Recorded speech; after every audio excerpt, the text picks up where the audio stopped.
തേൻതുള്ളികൾ, the honey drops. Again, last 2-3 days I was explaining to you about Max Muller's comment about India and Indian heritage, Indian literature, Indian values. ഭാരതത്തിൻ്റെ പരമമായിട്ടുള്ള അറിവിനെ കുറിച്ചിട്ടാണ് max Muller പറഞ്ഞത്. I will explain it in English and Malayalam.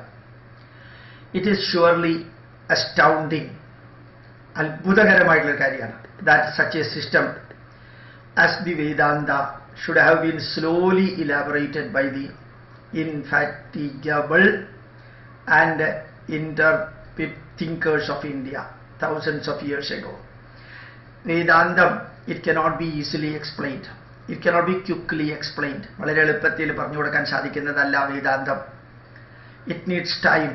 It needs an excellent background. നല്ല രീതിയിൽ സമയമെടുത്ത് അത്യഗാധമായിട്ട് അറിവുള്ള വ്യക്തികൾക്ക് വേണം വേദാന്തം പറഞ്ഞു കൊടുക്കാൻ. So for the last many thousand years in India, Vedanta was taught elaborately, taking time, creating an in-depth knowledge with example. ആയിരക്കണക്കിന് വർഷങ്ങളായിട്ട് ഭാരതത്തിൽ വേദാന്തം പറഞ്ഞു കൊടുക്കുന്നത് വളരെയധികം സമയമെടുത്തിട്ടാണ്, വളരെ പെട്ടെന്ന് ക്യാപ്സ്യൂൾ രൂപത്തിലല്ല. Takes even MA Vedanta, BA Vedanta, bachelor of arts Vedanta, 3 years course, MA Vedanta 2 years course. അപ്പോൾ വേദാന്തം എന്ന് പറയുന്നത് തന്നെ വളരെ പെട്ടെന്ന് ഒരു ക്യാപ്സ്യൂളായിട്ട് ഒരാഴ്ച കൊണ്ടോ അല്ലെങ്കിൽ കറസ്പോണ്ടൻസ് കോഴ്സ് കൊണ്ടോ വളരെ ചെറിയ ഷോർട്ട് ടേം കോഴ്സ് കൊണ്ടോ പഠിക്കാനുള്ളതല്ല. From time immemorial they practice it for a long time.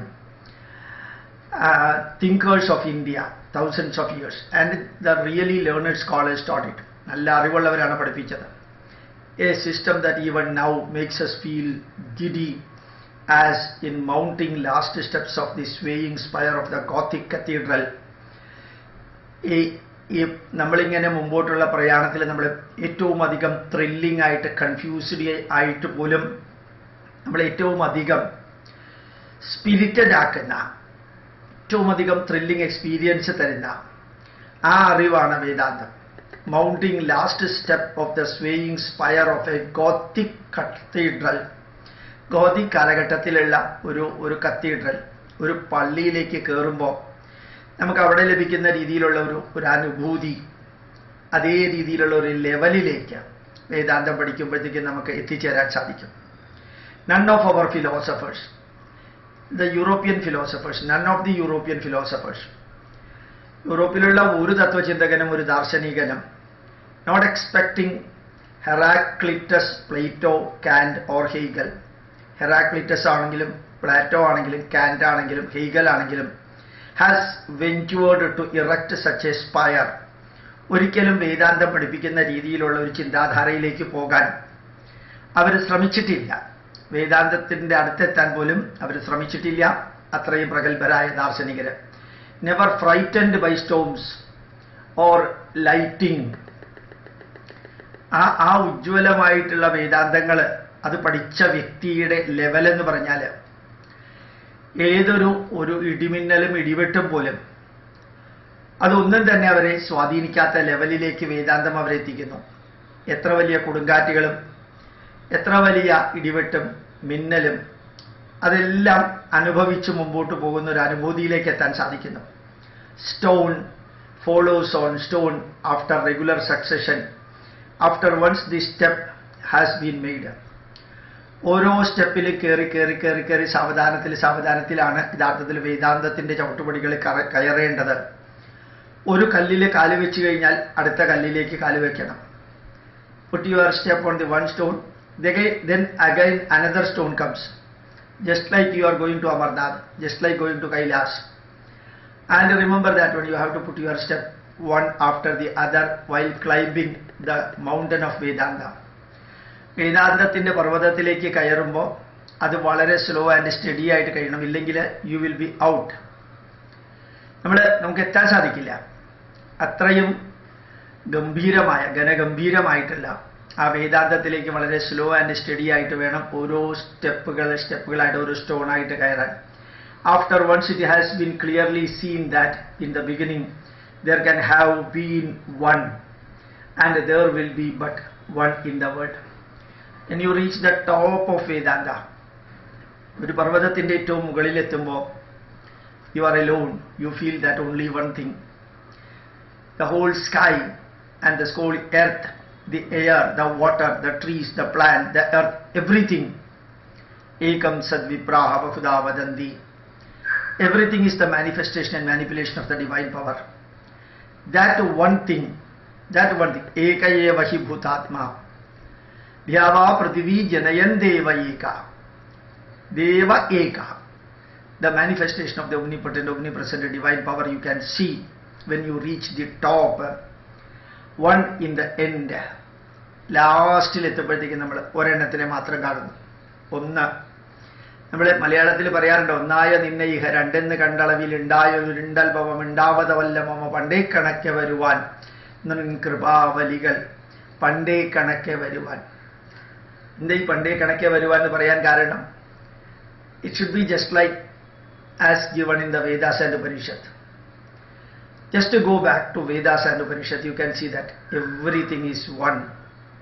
Tvam Stri, Tvam Puman, Tvam Vayuh, Tvam Varunaha, Tvam Vishnuh, Tvam Brahmaha, Tvam. Everything is one. Everything is one. എല്ലാം ഒന്ന് എന്നുള്ള ലെവലിലേക്ക് എത്തുന്നത് കാണാൻ സാധിക്കും. Whether we call it Atman or Brahman. ആത്മാവ് എന്ന് വേണമെങ്കിൽ അങ്ങനെ പറയാം, ബ്രഹ്മം എന്ന് വേണമെങ്കിൽ അങ്ങനെ പറയാം. You can call it as atma, jeevatma. You can also call it as paramatma. You can also call it as Brahmam. You can also call it as Parabrahmam. ആ പരമമായ സത്യം വേദാന്തത്തിൻ്റെ പരമകാഷ്ഠയിലെത്തുമ്പോൾ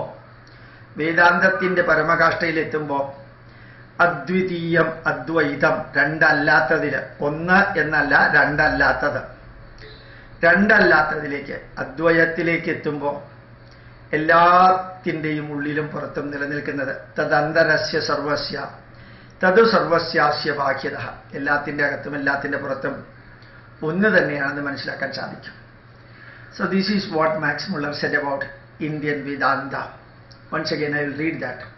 It is surely astounding that such a system as the Vedanta should have been slowly elaborated by the infatigable and intrepid thinkers of India thousands of years ago.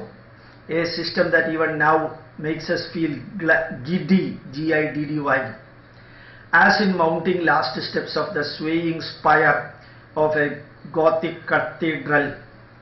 None of our philosophers, not accepting, we cannot even keep them away. Not accepting Hercules, Plato, Kant or Hegel, has ventured to erect such a spire, never frightened by storms or lightning.